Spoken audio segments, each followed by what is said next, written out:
It's Willie D, y'all, back with another episode of information and instructions to help you navigate through this wild, crazy, beautiful world. In the studio, Tony Rock. What's up, brother? What's up, King? What's good? I like that, information and instructions. I like Absolutely, man, absolutely, because, you know, when you have this kind of time, you want to take advantage of it. Absolutely, as you You should. don't want to just be on here talking about anything, Right. you know.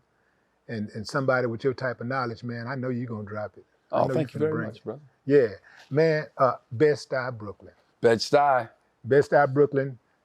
What was it, 9 of y'all? It depended on what time of the year it was, because there was somebody going away and somebody coming home, and, you know, there was people staying at the house sometimes, and my mother would take in cousins and raise other people's kids, so it was a packed house at all times. Yeah. Yeah. But your mom birthed 9. 7 kids. It was mom birthed 7 Yeah, kids. yeah. Wow, and you're the middle kid. A middle boy, yeah. Yeah, like me. Yeah, we got that. Your dad was a truck driver, Yes. and your mom was an educator. My dad was a truck driver. My father worked 2 full-time jobs my entire childhood. My father worked 80 hours a week. I remember him coming home from work, eating a sandwich, taking a quick nap, and going to work. My mother was a teacher. She taught at the school I went to. And then, you know, she just got busy with the kids and stopped working. And Dad was just like, I'll hold it down. So your mom was the disciplinary? I'd say both my parents were. My father was the more ferocious disciplinarian, Yeah. but my mother was as well. Your mother. Dad was ass whippings. Mother was spankings. So your mom. Okay, so your daddy was really the disciplinarian that y'all feared the most. Yeah. You're supposed to fear your father, right? Right, that's true. You're supposed to fear your dad. You know what? Let me back up. I don't think. Well, in a 2-parent household. I don't think you should fear your parents at all. Actually. No, a healthy fear is normal. A healthy fear of like not wanting to disappoint. That's what I mean. Yeah. Okay. Like I think Mike Tyson said That's that before. good. That's healthy. Yeah. Every young man should have an older man in his life that he fears disappointing. Yeah. That's who your father is supposed to be. Right. So fear, not scared, here comes daddy, but Right. scared like, damn, I don't want to take these bad grades home to dad. Yeah. I don't want to, you know, and not have a good performance at practice because That's you know, right. He's working hard to provide all this stuff for us. He's working hard to, you know, put a roof over our head and food on the table. Let me at least show my appreciation by being a good student and being attentive in school and working hard in practice. And, you know, because that's the payback, because you don't have any money. So your collateral is I'll pay you back with my effort in being your child. This is good shit, man. See, that's why I wanted to talk to you, man. I knew it. Yeah. I knew it, man. I tell people all the time, I conduct myself like my father's a truck driver and my mother's as a teacher. I'm not Hollywood. I'm not bougie. I'm not on some like, hey, we'll do lunch. I'm a truck driver's son and a teacher's son. Yeah. Did you play sports growing up? I played everything, bro. Yeah? I played everything. What was you best at? Best, probably football. I really thought I was going to the Steelers when I was younger. I really thought the Steelers were going to come and get me at some point. The Steelers still That's your my team to this day. That's my team. To this day. That's my team. I had to go with the home team in the playoffs, you know, Houston, but, you know, the Steelers, that's my team, That's man. my team, but for life. That's my team forever. Exactly. Yeah. Same thing, man. The steel curtain. Love it. Big fan. Now, what position did you play in? I played quarterback and I played cornerback. Yeah, okay. I could throw a football a country mile. You can still throw the football? Oh, well, you got to let me warm my arm up now, but you know, I got some zip. Yeah. Yeah. And see, it was like you said, being the middle child, you're inspired by your older brothers. So my oldest brother played basketball and he boxed. So I wanted to play basketball and box so I could be around him. I wanted him to want me around, you know. Chris played baseball, really, really good baseball player. My father even wrote in his yearbook one year, I'll be there when you pitch your first no-hitter. Huh. That's how good he was at that baseball. good? He was really, really good. So I played baseball because I wanted to be able to hang out with my brother Chris. Yeah. And then my brother Andre played football. He was really, really good. Played semi-pro, but you know, he was working hard. Andre was about his money. So he was like, I'm not trying to take this shit too serious. I'm trying to get paid. But I think he could have had a career in NFL. Now, when you pursued comedy, was that because of Chris also? In a sense, yes. But before him was Richard Pryor. Okay. So I would listen to Richard Pryor albums, you know. My parents had every album. My parents had all the Bill Cosby, all the Richard Pryor, all the Dick Gregory, all the Moms May Bleed. They had Red Fox, and I would just listen. And okay, good. I would go to school Yeah. and tell their jokes. Yeah, I did too. And then my like I said, my mother was a teacher at the school I went to. So Yeah. teachers would tell my mother, hey, he's in class doing Richard Pryor. Right. So she was like, you can't listen to these albums. These are for adults. And this guy gets paid to do this. You don't get paid to do this. And then I saw Richard Pryor on TV, and it was like, oh, that's the guy from the record. Yeah. And then I saw Richard Pryor on the big screen in a movie, and I'm like, wait, this guy does movies, TV, and he does records. So Richard Pryor was a god to me. Right. It was like, he does all this stuff. And then years later, Eddie came along, and Eddie was the guy that was cool and young and dressed like I wish I could dress if I had money. So then it was, Eddie Murphy was the guy in the house. But then when my brother started doing stand-up, it was the guy in the next room is doing it. Now you know it's possible. Right. I didn't know Richard Pryor. I didn't know Eddie. But I know this nigga. Yeah. We just had the same dinner. We have the same parents. If he can do it, I can do it. So he made it real. He made it like I can touch it and I can really do it. And then he was the guy that championed me. A lot of people, you've seen him in interviews. He's always says, Tone's the funny one. Tone's the best at everything. So he was the one that made me really realize like, oh, I can do this. Yeah. You know, when I think about the path that you carved for yourself in this comedy game, if I had to describe you in one word, and if I had to describe that path, I would say truth. And good word. yeah, I would say truth, because see, you could have easily done this, but you never relied on your last name to get jokes. Like, you took the game very, very seriously, and at no point did we see you and say, he trying to be like Chris. Right. Yeah. Right. Nah, man, you did your own thing. And so when you hear people, when people hear the name Tony Rock, what is the biggest misconception they have about you? The biggest misconception? I wouldn't really know what a misconception is about me. I think at this point, I've been doing this for 26 years. Mm-hmm. At this point, if you've seen the work on stage and on TV or on silver screen, I think you know, like, he doesn't rely on his brother. Right. So I would say early on, I would agree with what you're saying, is that they saw me and said, oh, Chris Rock's brother wants to be a comic now. Right. But now I'm 26 years in, bro. You don't get 26 years by riding coattails. You don't get 26 years by relying on somebody putting you on. You don't get 26 years by just, faking it, Well, you can get 26 years, but not headlining. Right. You know what I mean? You don't get my stats. Right. You know what I mean? Right. If it's sports, you don't get my stats. Right. I'm just hanging out here to, get a check. You don't get 26 years from that. Yeah. So, but their misconceptions now, I really don't know what they would be. But early on, that would probably be it. How easy does it come to you?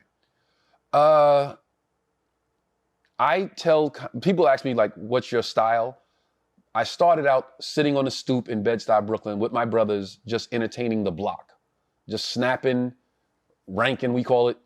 So that organic nature is always played a part in my stand-up. Right. I just like your sister was at the show last night. She will tell you, I hit the stage 2 seconds in, a guy was coming to a seat, and I'm like, come on, man. I think he was taking a shit. Have a seat, bro.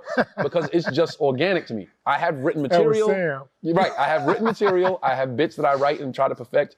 But at the core, it's me just trying to be funny with my friends. Like, I tell people my show is a conversation with Tony Rock. Yeah. Because I'm just going to have a good time. And you're going to realize he's having such a good time. It's making me have a good time. I'm having so much fun up there that it resonates in the room. Right. When you look at your career and you think about, let's go back to your 20s. Yeah. Like, what did comedy teach you that just your personal life could have never taught you, being in comedy? Comedy taught me the discipline. My personal life, young kid, you're not in the hood, I'm going with the flow. What y'all doing? All right, bet I'll go.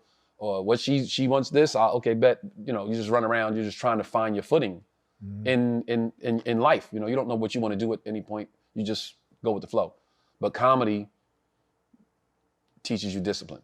You go on stage, if you really want to do it and you love it, and you go on stage like, let me take a chance, you're gonna bomb horribly to start out because you don't know what you're doing. So comedy, the first lesson is, okay, I have to really take this serious. I have to be focused. I have to be disciplined to get any type of progress going or to get better, to try to perfect this craft. There's so much to learn. First step, discipline. Yeah, discipline. Yeah. So a lot of comics today, uh, the comics from that's been around for a minute, they they got a problem with what's going on today with these comedians With the internet guys. who are Yeah. doing it from the internet and then coming in and they selling out and they've never done stand up. Right. But you came through the trenches where, you had to, you made your bones at the comedy spots, getting up on the stage when Yep. you're not even supposed to be there that night, but there's a crowd and you want to try something new, Mm-hmm. or you get up there and you're getting $30 a night or whatever. Shit, 30. You know, I get 5. I went too lucky. high. I get For $5? lucky to get 5. I used to do spots and they would pay What's you. the lowest amount, actually, money that you ever gotten? I think my for a first show? spot I got paid $3. Hell no. I used to do spots in New York. This was when the clubs used to go to like 3, 4 in the morning. So I would do a 2:45, a 3:45 spot, and they didn't even pay you. They would let you get an order of food from the kitchen. So I would do a set and get 6 chicken wings. So you joking for wings? Yeah. Sometimes I got a double order. Hey man, let me get 12 wings.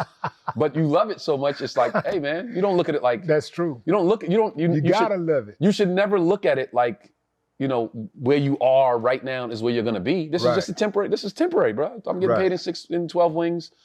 Next week I might be on the doing a $3 spot. Right. The week after that I might be doing a $10 spot. So I never was stuck in thinking about the moment I was in. I always enjoyed the moment I was in, but I never thought I was stuck in that moment. So somebody paid you like $3 bills. 3 single dollar bills, yes. Did a 5-minute set. Okay. Sign here. You got to sign for your $3. What year was this, man? What's this, the 50s?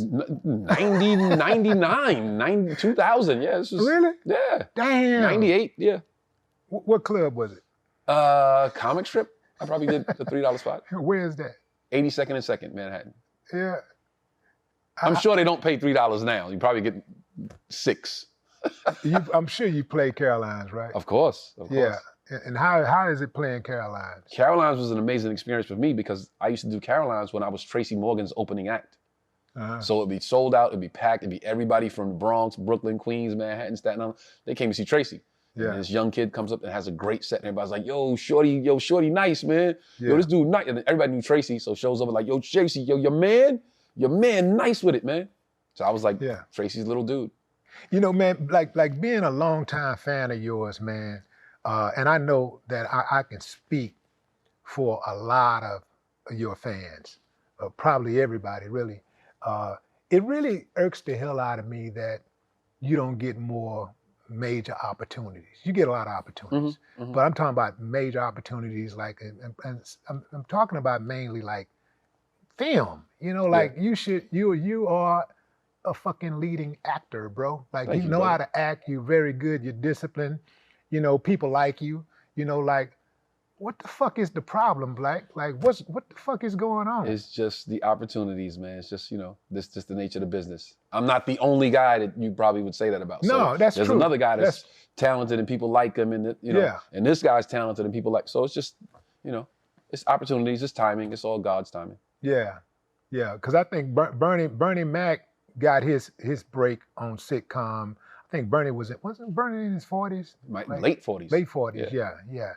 And then, Bernie made the most of that time. What's the saying? Once he took off. It takes 30 years to be overnight success. Yeah, Earthquake's a great example of that. Yeah. Earthquake been doing stand-up since we can remember, right? yeah. He's just starting to get, like, he did the special, and he's just starting to be looked at in that light now. Like, Earthquake's a superstar. Right, But we knew that for 20 years. right. So it's just all time. That's why discipline.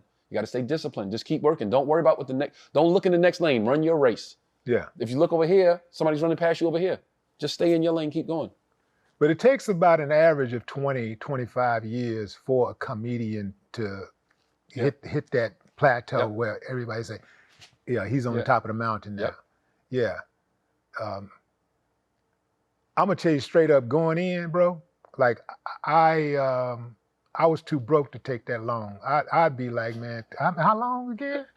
Shit, what else, man?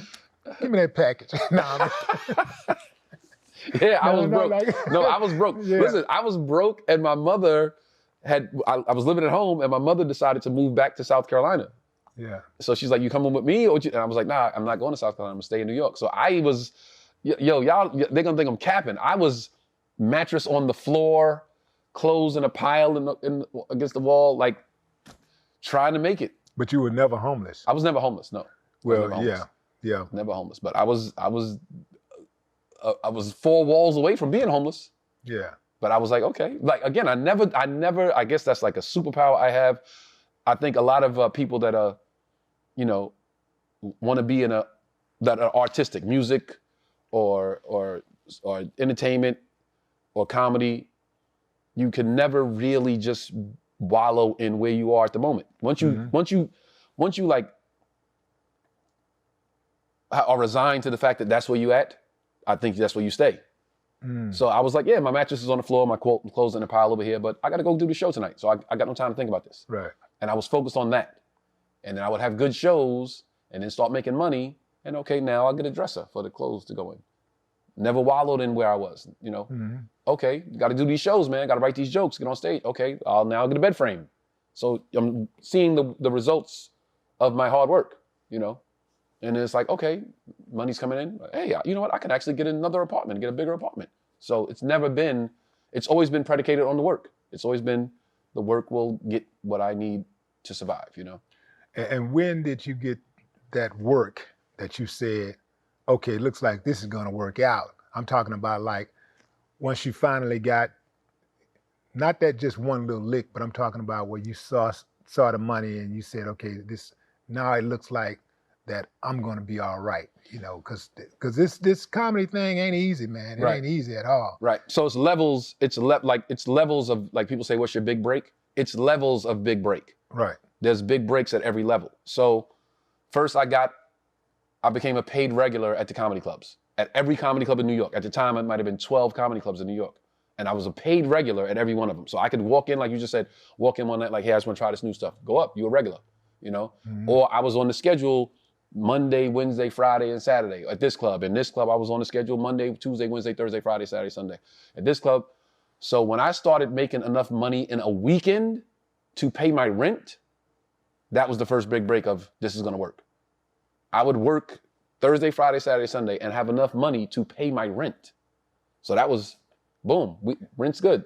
So then the rest of the money was, that's when you had to send out tapes to comedy clubs. You tape a set and send it to a comedy club in Jersey or Philadelphia or, Connecticut, because you couldn't go far. You didn't have a car, but if you could get there, I could come and do a show. And I started getting booked out of state. And then that money started coming in. And it was like, okay, this is going to work, So that was another big break. So it's always been trying to step it up to the next level. Then I started working comedy clubs out of state. Hey, this weekend I'm in Baltimore. This weekend I'm in DC. This weekend I'm here. This was all just on my grind. Mm-hmm. Then you get an agent. And your agent's like, hey, I'm in with every comedy club in the country. And you start getting booked. First you go Chitlin Circuit, of course. I'm doing Mobile, Alabama. I'm doing Macon, Georgia.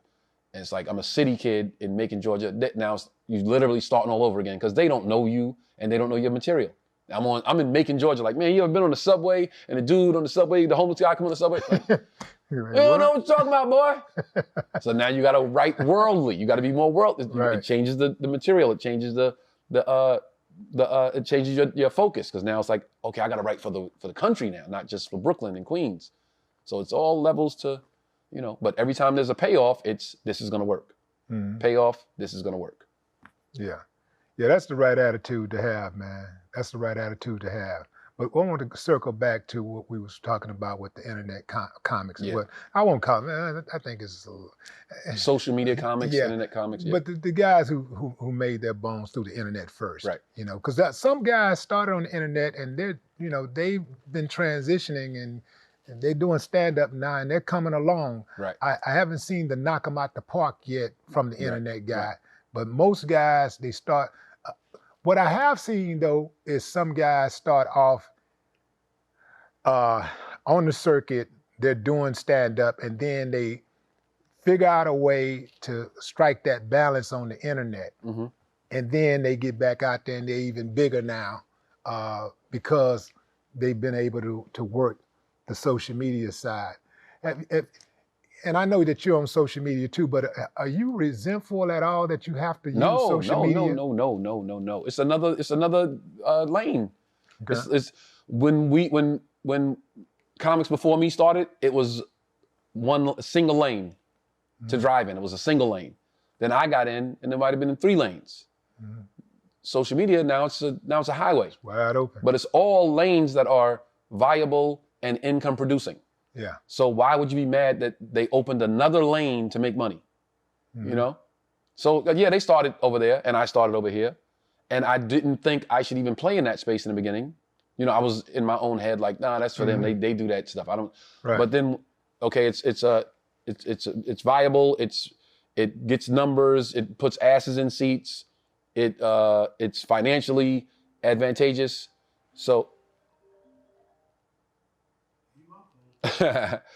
somebody fell. It's financially advantageous, right? Yeah. So okay, I might have been a little closed-minded because this is how I started. And the guys before me are like, no, we don't do that because this is how we started. But then you got to look at it like, okay, that's what they're doing. That works for them.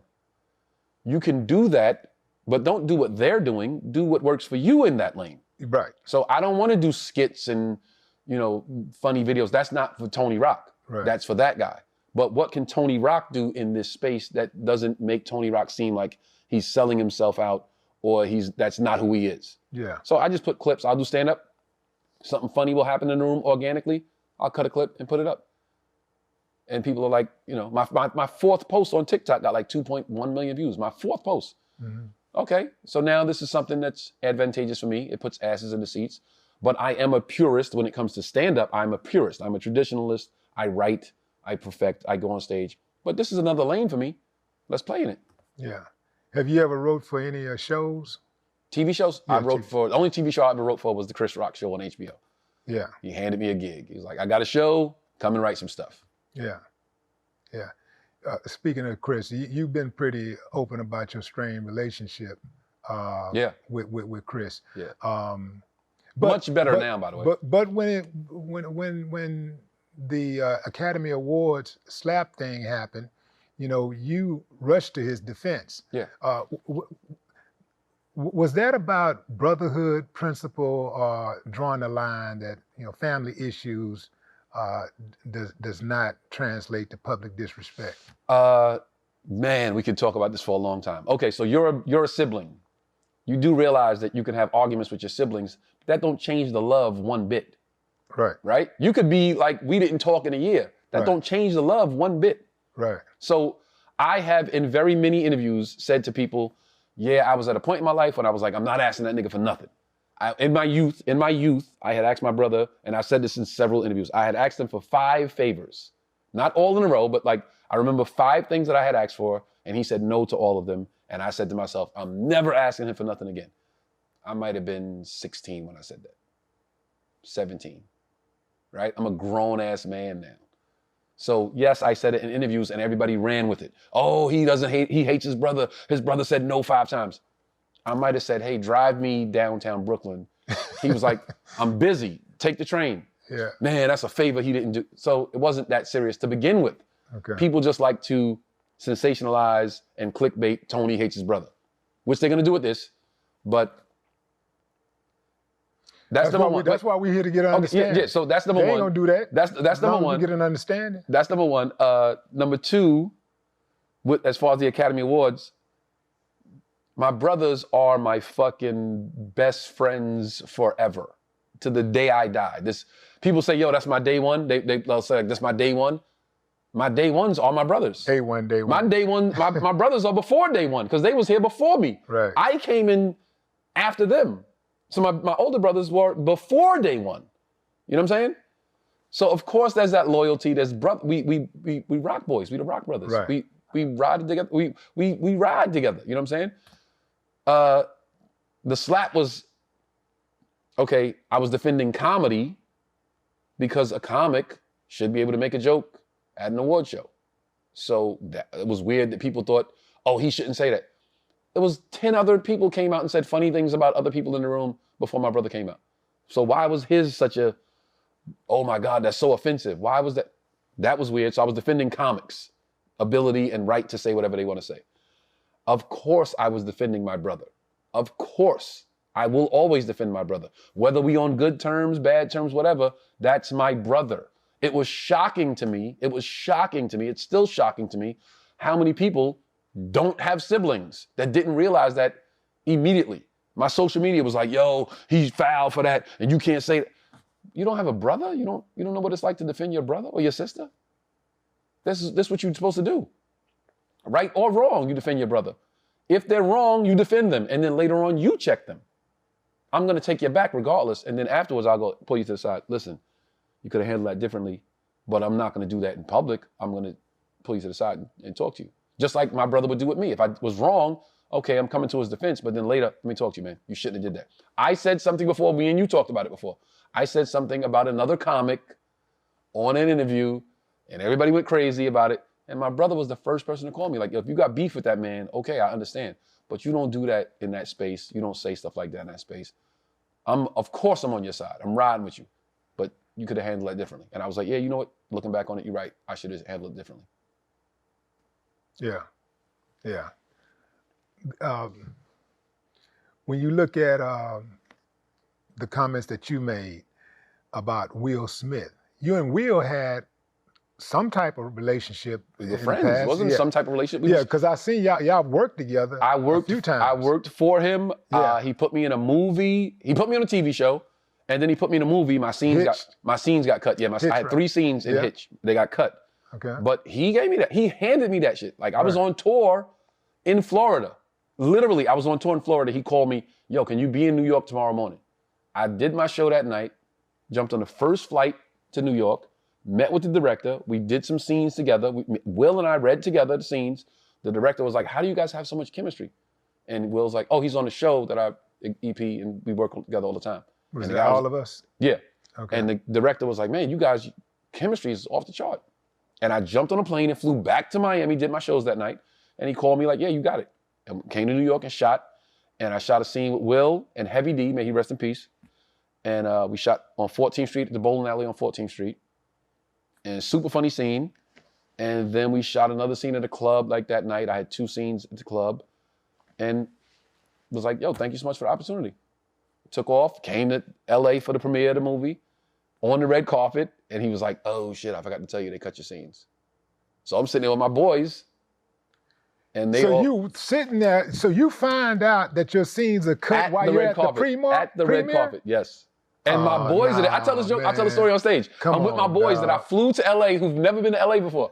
They sitting there, my hood dudes. That's like, yo, son, that's fucking, yo, that's Shorty from the video, yo, chill, just be cool. Yeah. And I already know that my scenes are cut, but I don't want to ruin their night. So I sit there and watch the whole movie with them, and they're like 10 minutes in, like, yo, where you at? Like, just enjoy it, man, enjoy the movie. 20 minutes in, nigga, where you at? Like, 45 minutes in, yo, son, an hour and a half, credits rolling. Nigga, did I miss you? I'm like, yo, when did Will tell you that your scenes on the cut? red carpet? I went and said, what's up? And he was like, Will. He said, oh shit, I forgot to tell you they cut your scenes. But my boys had a great night. And then one of them, the joke was, the credits was rolling, and my man Keith said, oh, I see you. You the nigga at the side pulling the credits, rolling the credits. You the nigga pulling And I told him I didn't want to ruin y'all day. I wanted y'all to have a great day, so I didn't want y'all to be like sad that I'm not in the movie, so I didn't tell y'all. But I got paid, shot a movie. That's to give you an insight on the relationship. We had a real relationship. But again, nothing trumps brotherhood. Yeah. But people say that all the time, yo, that man put money in your pocket. Nothing trumps brotherhood. We got the same blood. But before you made your comments about Will, though, did you have any trepidation about maybe measuring your words or anything? Or you say, this motherfucker takes my brother, nigga, I don't give a fuck. I don't give a damn how I go down. I fly off the handle, man. You fuck with my siblings, man. I didn't think at all. It was like that. No thought. Yeah. No thought. Yeah. Then when, Gayle King called me the next day. Gayle King. And I was like, maybe I really said some harsh shit because I don't even know how she got my number. Mm-hmm. I was like, what did I say? So I'd do it again tomorrow. Yeah. So I'm assuming you haven't spoken to Will. I have not. Yeah. I have not. Yeah. Did him and Chris bury the hatchet? I don't know. I don't know. I know he said they spoke. When he first said they spoke, I knew that they hadn't. So that made me mad too. Because he was on, doing the press junket saying like, yeah, we patched things up. And I knew that they hadn't spoken. So that made me mad again. Like, this nigga's lying. Mm-hmm. But as of today, I don't know. Yeah. What Chris say after you made those comments? He knew. So I called him, Oscar night, I called him. And his assistant answered the phone and was like, yo, he knew he was going to call. And I was in LA. So I was like, yo, where y'all at? I'm pulling up. And he's like, nah, please, you're going to make it worse, man. Like, Chris said, tell Tone to just be cool. And I'm like, nah, man, I'm pulling up. Tell me where y'all at. And then my brother had to call, like, yo, I'm good. Chill. I know you hot. We'll talk later. Like, I know. Just be cool. I'm good. So like he said in the special, it was like, yo, my parents told me don't fight in front of white people. So he took the high road. He took the high road and got a lot of props from a lot of people. Like, yo, the way he handled it was so graceful and so respectful and all. I don't know I could have done that. Yeah, I'm gonna keep it a buck with you. I didn't like when he said my parents said don't fight in front of white people, because I don't respect white people more than I respect my own people. I look at it like we should care more about what we think of each other first. I agree. Than anybody else. I think the joke in that was like behavior. I think the joke in that was like, don't fuck the money up. Like, okay, don't fight at the award show and fuck the money up. I think that might have been the underlying joke in it. I agree with what you're saying though. I care more about what my people think, of course. Yeah. So when you was doing All of Us, yes, I really thought, I was like, yeah, he finna get him. Like I was like, okay, you about to fucking, tear it up now, and it didn't happen. Mm-hmm. And so what was going on in your mind? Because I know you putting in the work, you showing up. Yeah. I've never heard anybody say anything bad about Tony Rock, and I know comedy, bro. I know a lot of comedians, and I'm really closer to comedy than most people would ever imagine. Right. So I've never heard anybody badmouth you, say anything, say you was in it on some slick shit or nothing, Like, so what was going on in your mind, at that time?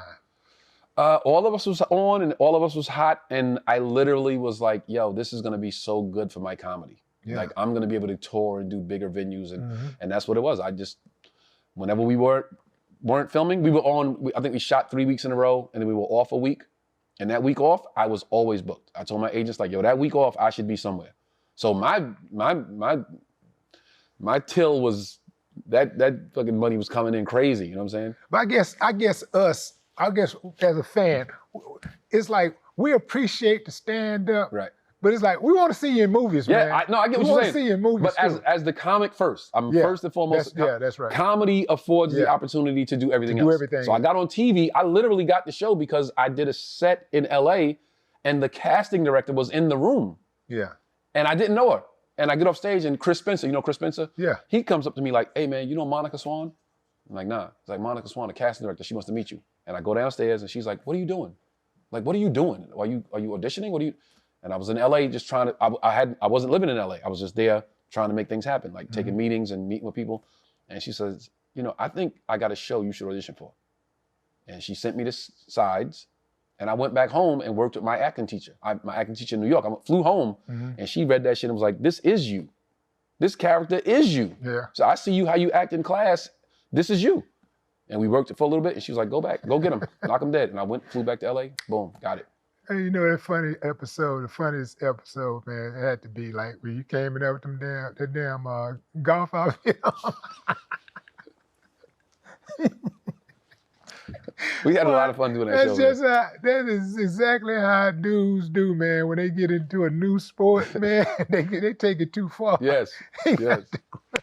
We had a lot of fun doing that show, man. I had old episodes I let my son see, and my son's 5 years old. He'll watch it like, Dad, you on TV? I'm like, let him watch old episodes. We had a good time doing that, man. Yeah. But yeah, to answer your question, I thought this is gonna be so good for my stand-up. And of course I was like open to, I still am. I was like, maybe some movies will come from this, or maybe another TV show. But ultimately it was like, I can do more stand-up. Yeah. I can tour the whole year if I want to, So whenever we would wrap for the season, I was going the next day. I was on a plane the next day. Yeah, you in now. Yeah. You baked in now. Every comedy club was like, we want Yeah, you baked in. Yeah. Yeah. Yeah.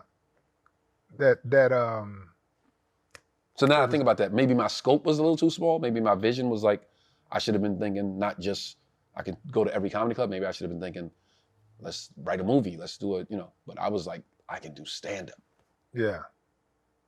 Yes, stand up.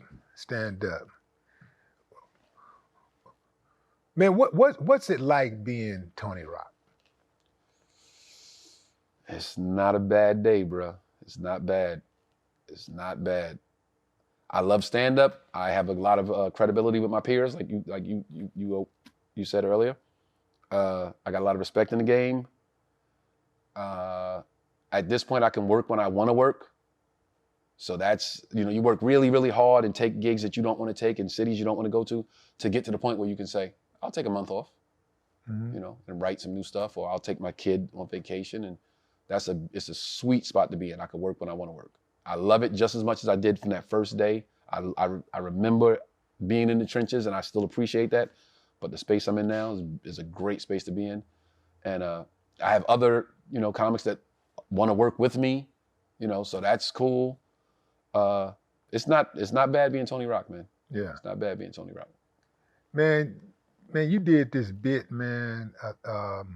What was it called? Reverse psychology, I think, where you was talking about the nigga dial. The nigga dial. The N-word dial. Yeah. I don't like to say. Okay, yeah. But the N-word. We go somewhere, we assess our surrounding, and we set our nigga accordingly. Yeah. Man, that is comedy genius. Thank you, brother. Thank you. That is comedy genius. See, I look for nuggets like that. I look for cats and like, can they do this type of thing? Yeah. But you got many of them. That's just one of them, right?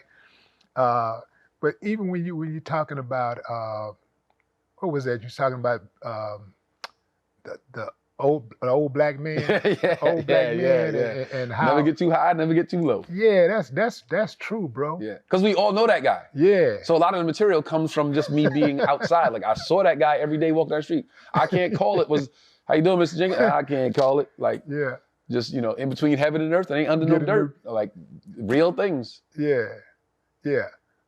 That's all of that stuff on the special too. I truly believe my special, because I don't think a lot of people saw it. I think later on, people are going to come back to it and realize, like, damn, this was really good. Yeah. I think my special is, in hip hop terms, my reasonable doubt. Mm-hmm. People are going to come back to it later and say, holy shit, this was really good. Yeah. Do you ever catch yourself in the groove, like when you're on the stage and you hitting them, you're hitting on all cylinders, and you say, I'm a bad motherfucker. Yo, that's so funny you said that, because last night something happened in the room. Somebody said something and I said something back and the room exploded.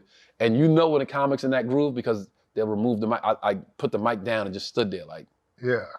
And I was like, man, I'm really in the groove right now. Like I'm in a zone. Like in sports, I was in a zone last night.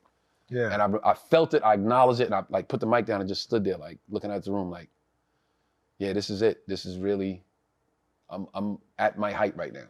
Yeah. Man, talk about My Rock Diabetes Foundation. Oh man, thank you for asking. My father had diabetes. I remember my whole childhood, him like, I can't eat that, like get us a birthday cake. Dad, have some cake. Nah, I can't. I remember him, watching what he ate, and he had an ulcer that burst. And when he went to the hospital, the ulcer conflicted with the diabetes conflicted with the ulcer, something happened, and he went in the hospital. I remember him going in the hospital, they put him on the gurney to take him in, and he said, like, I'll be out in a few days. And I was like, I know. I literally was like, I know. Because I didn't think that like nothing could happen to my pops. Like the strongest man I ever saw in my life, like, man, he'll be out. And when they was like, he didn't make it, it was wow. So and how old are you at this time? 17, 18. Yeah. Still got lessons to learn. So many lessons. I didn't know shit. Look back at when I was 25, look back at that 18-year-old kid like he didn't know shit. Then I got 35, like that 25-year-old kid didn't know shit. And that's what it is. And I realized like that's what life is. The older you get, you look back like, man, I didn't know. But you can't fault yourself for what you didn't know when you didn't know it. But now that you know that, you have to learn as much as you can so you will know next time. But yeah, 17, 18, I was depressed for 5 years. My brothers, they still tell me stories to this day. Remember the time we was at, and I'm like, I was there? And they're like, yeah, it was like, remember we was doing this? And I'm like, nah, what, I'm like, was it, what year? I was like 2 years after Dad passed. Wasn't there, bro. I wasn't there. Now that's interesting because comedians usually have very good memory. Yeah, I do. I have elephant memory, but that, I was gone. I was super sad, man. I was still functioning. I was moving around like a human being and going to work like I had to, and trying to do what I had to do, but I wasn't there. Yeah. I was at work. I remember when I was at work once. I worked at the museum at the time, and a girl was like, "You okay?" And I was like, "Why you say that? You just look different." And I said to myself in my head, like, I am different. Like, I'll never be the same again. I'm different. But she saw it, like, looked at me and was like, "Something's you're not there." That was bad. But so to answer your question, so my sister and I started the Mad Rock Foundation to educate people about diabetes. It's just we just want to give people more information. If you know better, you can do better. It's not the end of the world. You can live a long life with diabetes. You have to just change your diet a little bit, work out a little bit. If you know more, we just trying to provide you with the information to help you, live with this disease. Yeah.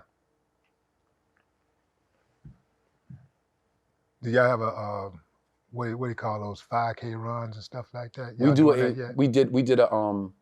didn't do it this January, but we usually do the New Year, like New You. We have a bunch of personal trainers donate their time. We have dietitians there. We have speakers come out and talk about, people we have celebrities that have diabetes come out and talk about it. So it's really, really cool thing we did. We had Olden Polynice, NBA player. Yeah. He came out and gave a basketball workshop, how to work out, playing basketball.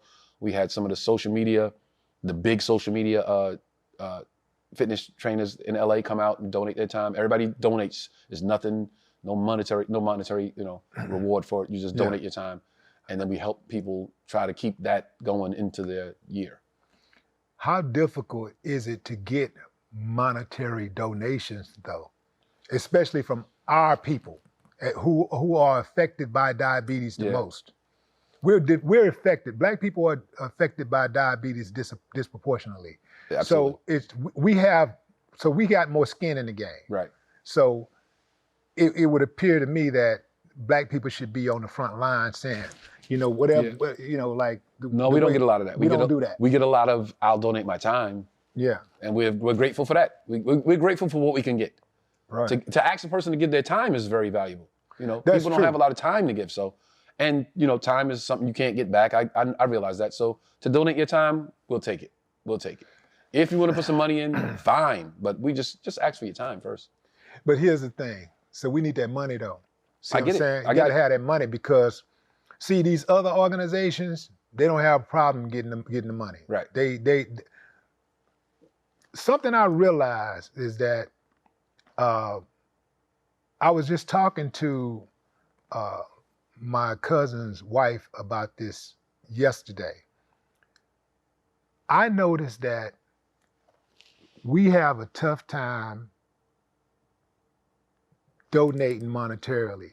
Right. It don't matter if we're millionaires or billionaires. We are very hesitant about donating to Black organizations.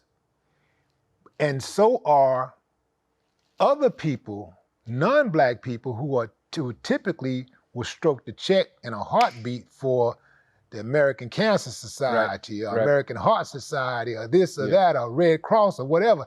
They stroke the check like chunk, chunk, chunk. I think those other people, sorry to cut you off, I think those other people don't trust the Black organization with the dollar. That's what I was saying. They're that's what I said. They literally look That's at what I giving to a said. Black organization like giving to a Black man, like on the street. Like, what are you gonna do with this money, man? It's twofold. It's one, they don't trust, they think they don't trust that you're gonna manage the money right. Right. And the second part is they really don't fuck with us like that. Right. No, that's the first part. That's the first part is I don't really fuck with you niggas anyway. Right. The second part is I don't trust you're gonna manage this money correctly. I get that. That's cold-blooded, bro. And guess what? Black people look at it the same way. Black people like, That's cold-blooded. How many times we done saw didn't they say they did it with the Black Lives Matter movement? The founders took the money and bought houses and stuff like that. And they're going to put that front page news. So the next organization that comes along and is really working and making the money, make sure the money goes where it belongs, they're going to think that's the same thing they said with Black Lives Matter movement. But here's the thing, Tony, like all of these organizations, damn near all of them, I ain't gonna say all, but damn near all of the organizations, especially the big ones, they all steal. They all got thieves. Yeah. They all got thieves. I heard that the Red Cross only donate like 10% of the money they get to they all do it. The thing is that when you're black, you're under the microscope, and so you're gonna get exposed if you do it. This is true. You're gonna get exposed, just like most politicians steal. Most politicians use funds inappropriately. Right. Most of them. I agree. Okay? But if you're black, you're going to get exposed. You know why? Because they didn't want you there to begin with. Exactly. They're like, why is this black person playing in our space? Right. So if he does anything wrong, let's get him. They're going to get They didn't want you there to begin with. Right. If Obama would have did some shady shit, we would all know about it. Because nigga, we didn't want you here to begin with. Right. That's why he had to walk. I don't know. That motherfucker. Obama could have never had a wife. He couldn't have had Trump's. Took off the club. If he had Trump's fucking if he had resume. if he had his dating resume. Never. 3 wives, baby mamas, and over here. Didn't rent to black people and all that stuff. Bro, it would have never. Man, come on, bro. Yeah. That motherfucker had to quit smoking to run for president. Huh. He smoked cigarettes. And wore a tan suit and it damn near started World War III. He had this, like, a black man would have been like in front of the White House like this. Nah. He had to quit smoking, which is a horrible thing to do to begin with. But he was like, it's all image, bro. You can't do that. And imagine him cussing the way Trump cuss. Like and disrespecting people the way that he does, and especially women. But that shows targets women. That shows you have to work. Like my dad used to always say, you got to work 3 times harder than the white man. Yeah. You got to work every time. I was on a plane. Got on a plane, and it was 2 black pilots, black pilot and co-pilot. I never slept so good on a plane in my life. Yeah. You know why I know? Because I know they made that nigga fly through tornadoes to get that job. They made him fly into a volcano, out of a volcano, fly into a tornado, fly into a hurricane, fly underwater, back out just to get that job. So I was like this. I know we good. I sat back like this. Right. Because I know they put that motherfucker through the ringer to get that job. See, we think alike, bro. We think alike. And they look at it like, black pilot, I hope we get there safely. Yeah. This nigga's the best in the world. That's right. I think the same way when you got to be the best in the world to get that job.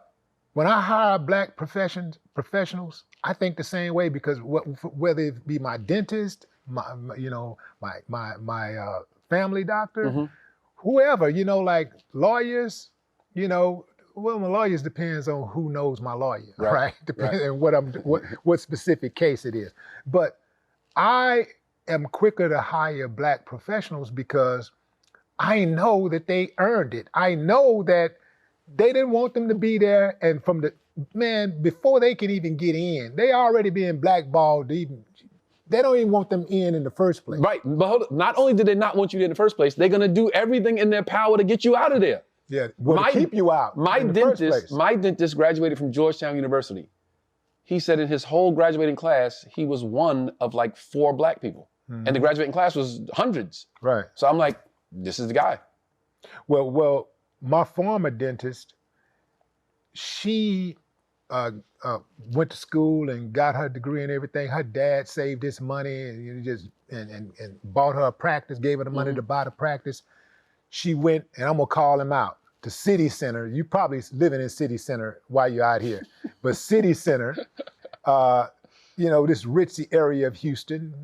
She had a practice in City Center, and they would do things like ticket her customers when they would park in the parking lot, which they was not supposed to do because she's supposed to have a certain amount of parking spaces for her clients. And then they were supposed to like give her a promotional ad space, like in the elevators and stuff like that. They never did that. And they would just harass her about every little thing, and she was the best dentist. Her bedside manners was like excellent. She, I mean, the office was like immaculate. The every person that worked for her Yeah. were like really, really professional. I mean, it was top tier. Think of any of the best dentist offices you've ever been in, and she's right there with them. But they ran her out of business, bro. They they literally forced her out of business. They forced her out of, they squeezed her, you know. But that's how, sometimes they'll let you in, you know, just to make a quota, and then Of course. and then they put you on that they put you on that countdown clock to get out. Mm-hmm. I believe that. Yeah. But you know what's unfortunate? It's like everything you're saying about her, like, why don't we have that in the hood then? Why don't you take that business and put it in the hood, in the neighborhood, and have that bedside manner and attentive, you know, people working there? Why don't we have that in our neighborhood? Well, I think when you start talking about putting that type of practice in a neighborhood, it depends on what kind of practice you want. Some doctors, some dentists is cool being in the hood and having to deal with the riffraff that you're going to come across in the hood. Mm-hmm. Let's keep it a buck. If you're in the hood, there's going to be some people, depending on well, if you're in the hood, you're going to hear gunshots. Okay? Let's keep it a buck. You're going to hear gunshots. There's going to be disrespect you're going to have to deal with from the police officers and stuff that come through there, because they're going to judge everybody on the same level. You're probably going to get your building broken into, because you ain't going to have, you're not going to have security parked in the parking lot. You know, they're not going to be patrolling 24 hours a day, even when you're not there. You know, so there's a lot that come with putting a practice I get it. in the hood. And so I can respect that, but there is not more black businesses in the hood because they don't want to be there. They're scared. They don't want to be around their people. It's just that these politicians and these politicians, they structuralize things to be that way, because they make sure that they don't put funding towards the hood. They make sure that they don't fix the streets, don't repair the lights, and don't pick up trash, right?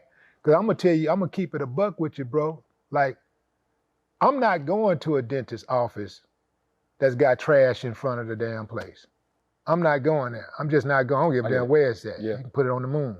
I'm not going there. I got options, you know? So I think that's one of the biggest things that we have to deal with. Our politicians, they purposely neglect the hood. They purposely neglect the hood, and law enforcement purposely prey on the hood. Yeah. And so it's a tall task to ask someone to put their life investment into the hood until they actually start supporting the hood, which is where you see gentrification comes in. Yeah. So now you will see black people we'll support it, and then we're going to take it. Yeah. You know, so the only way that they're going to support is that they can raise taxes and gentrify, and then they say, okay, now we need to protect this side of the hood. We ain't, on that side of the freeway, on that side of the tracks, we ain't worried about it. But on this side, we're going to make sure that people feel safe. Yeah. And so you got to make people feel safe when you got, you know, when you have options, you know, when people all over the world, most people live in the ghetto. Let me put it like this.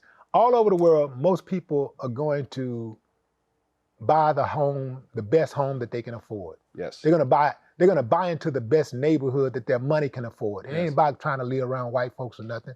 It's about trying to buy the best home, buy the best neighborhood, and raise your children in a safe neighborhood, a safe environment. And you want to be in a safe environment too, right? I remember not buying my mom a Cadillac because I was afraid that I was gonna have to kill somebody who tried to take it. Because my mama still wanted to live in the neighborhood. She wanted, you know, I was afraid to buy a new car. And I was like, if I buy this woman this new car and one of these fools try to take it, I'm gonna hurt somebody. Let me tell you a story. So my mother moved to South Carolina. She got a nice spot in South Carolina. Now she has grandchildren, so she's like, I'm in South Carolina, the grandbaby's in New York. I want to move back to New York. So we taking her back to New York. We gotta get her a house in New York. We in Brooklyn. We're gonna get our house in Brooklyn. We go see the house in Brooklyn, super nice brownstone, right in the neighborhood where we grew up at, but it's gentrified now, so it's very different.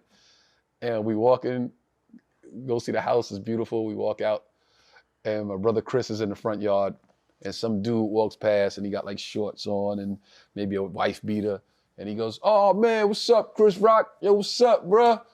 And my brother says to my mother after the dude walks away, "Yeah, we're not getting this house." And my mother's like, "No, I love this house." He goes, "Nah, we're not getting this house, because that'll be the nigga that kills you." Yeah. Once he sees Chris rocking in the front yard and you start living here, wait a minute, he gonna make connection, he's breaking in. Yeah. That's not the house. Yeah. We want to live around our people. Don't get me wrong. We want to live around our people. Like my pops used to say, it's not that I don't want to live around niggas. I want to live around a better class of niggas. Black people.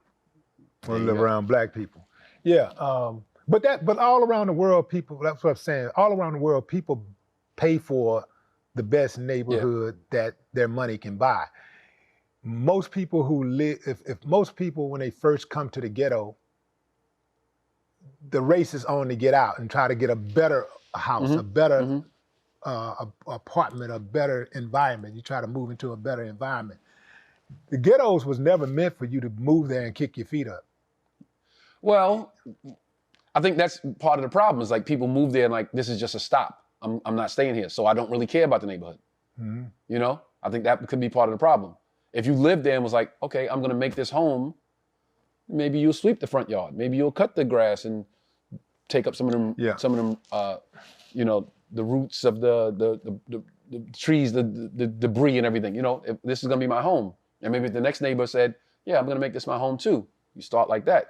Yeah, but that has to be, just like there's a concerted effort to gentrify, There has to be from that end, yeah. it has to be a concerted effort on our behalf Yeah. to do our own gentrification. The street I grew up on.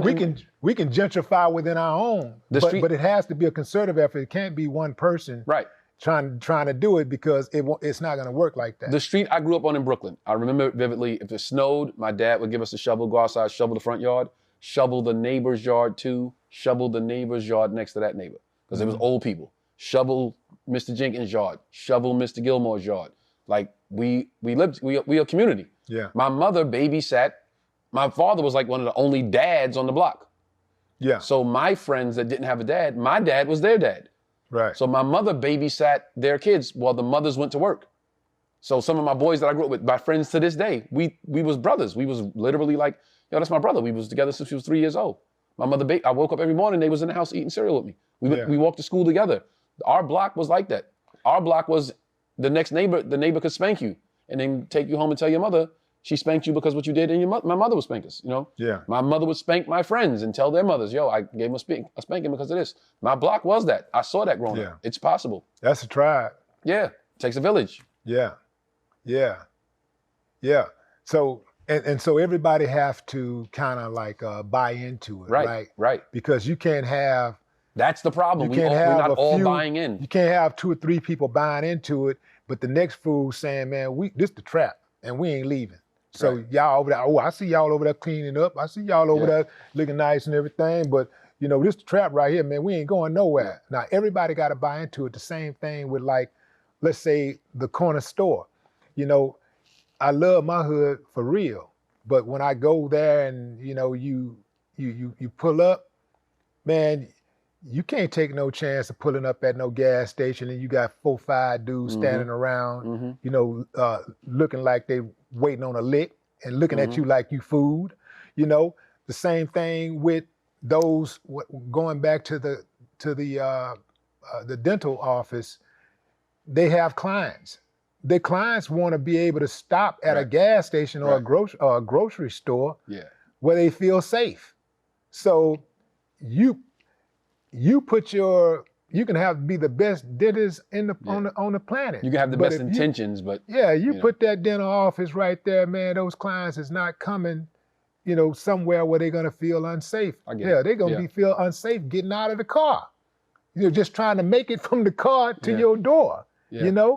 So that could present some major issues. Yeah, you're right. No, you're right. You're absolutely right about that. But having said that, I wish I had invested in the neighborhood a long time ago, like bought the land. Yes. And before they got to it, because I did not see the value, because I didn't think that I would get the support from the city. And I know I would not have gotten this. I would have been sitting on, if I had bought as much land as I wanted to buy that I was looking at early on, buying from the neighborhood. You had this notion I early could have on. sold it up. Yeah, I had man. it in the early 90s. But I know I would have had a problem getting financing because they would not have invested in that area at that time. They invest when they sit down and they go in that room and they carve out the map and they say, okay, this is the part right here we're about to gentrify. So, but before we can do that, we're gonna have to raise taxes. This plan goes into motion decades sometimes before they actually push the button on it. So while I was looking at that land, they probably was looking at it too the whole time and thinking, how are we going to get them out of here first? We need this land. How can we get them out? So they start, carving out the map and saying this is what we want. And so now it might be 5 years later that 10 years later they start going up on the taxes, because that you go up on the taxes, and that's how you squeeze out the homeowners, and that's how you squeeze out the landlords. Get them on up out of there, make them sell. Now you got everything. Yeah. And what they do is that they'll divvy that up between the politicians and the business owners, those guys who got the big money. Right. So it might be 5 people, it might be 10 people, it might be 3, but they divvy it up. Okay, now we're gonna, and then all of that eminent domain land, all of that city-owned land, they say, okay, we're gonna sell this back to you for $1 a lot. You know what I'm saying, or $1 an acre, or whatever they want, whatever they want to do. But they do this strategically, and they make sure that we're not in on any of that early success. Yeah. And so once they get in and they start putting up the signs and stuff, now if we want any action, we got to buy it at a premium. Yeah. So this is why it's important for us to vote locally, and it's important for us to be involved Access. in our city politics. We got to get involved. Because if we're involved, if we are the city council members, if we are mayor, if we're city controller, if we're in those positions, we're commissioners, then we can make sure that we get a piece of that pie. But I said that earlier before we started recording. I said, we were talking about something before we started recording, and I said that what the politicians are doing is just they're trying to slow everything down because they know in a few years we're going to be the majority. Right. So I said they're fighting against policies because, what did I say? I said in a few years they know we're going to be the majority, and once we're the majority, everything changes. And you said yes and no. Yeah, and that no part is about, see, a lot of white people are in fear, like you were saying, they're in fear because they're thinking that they're gonna lose that majority. Right now, white folks represent about 61% of the US population, where, well, they're not, even if they drop below 50%, that does not necessarily mean that they're going to lose any power, because white folks still control the industries, they control corporations, they control the courts, they control law enforcement, they control healthcare. Every major institution in this country, white folks helm. Right, but I was saying, my point was saying similar to what you're saying. If we have more people, like just by sheer numbers, we're going to be involved in those boardroom. We're going to be involved in those decisions, like you said, about carving the land up and being involved locally and the city level, right? We're going to be, just because there's more of us. Yeah, but what white folks have to understand is that being a minority doesn't mean extension. Minority doesn't mean extinction. Extinction, right. You know what I'm saying? It doesn't mean extinction because we've proven that. We've been a minority forever, and we've proven that. So they'll be all right. They tripping on the wrong thing. Yeah. You know. But I think I think that we can change things. I think there's more opportunity to change things if there's more numbers involved in these things. Like if there's more people in, like you said, they control the courts and law enforcement. So if there's more blacks in law enforcement, more blacks in the courts, more blacks in, government on every level, it has to change at some point, right? Yeah. Because now it's like, I'm not going to pass that bill if it's going to affect my people. I'm not going to, if it's all black cops, it's like, okay, maybe police brutality goes down. Yes, no. Well, that's what happened with the Irish and the Italians in New York. You know that. Yeah. When they first came over here, hell, they were outcasts. They Right. was getting pushed around and beat up, and just like black folks was. Yeah, and then they got involved. And then they got involved yeah. in the civics. Right. You know what I'm saying? They started getting involved in the courts and then in the police. And now, damn near every cop in New York has an Italian name. Or Irish. Or Irish name. That's their legacy. Yeah. Yeah, it's Irish and Italian. But thank God for Tony Rock, man. Thank God for Tony Rock, man. And I know we could easily do a part 2 on. I'm down. I'm down, bro. Yeah. I'm down. I just got to run. I know. I got to get ready for the shows and all that. But I appreciate you, man. Always a pleasure, my thank brother. you on behalf of everybody, man, that love comedy, man. Thank you so much. Thank you for your contributions. Check out the special. It's called Rock the World. It's on Amazon. New special coming this year. I'm going to shoot probably fourth quarter. Just trying to work, man. I love stand-up like I did the first day. Absolutely. And go support My Rock Diabetes Foundation. Make sure y'all support that. Thank you. No more talk. Yeah. Appreciate you, brother. Oh, man.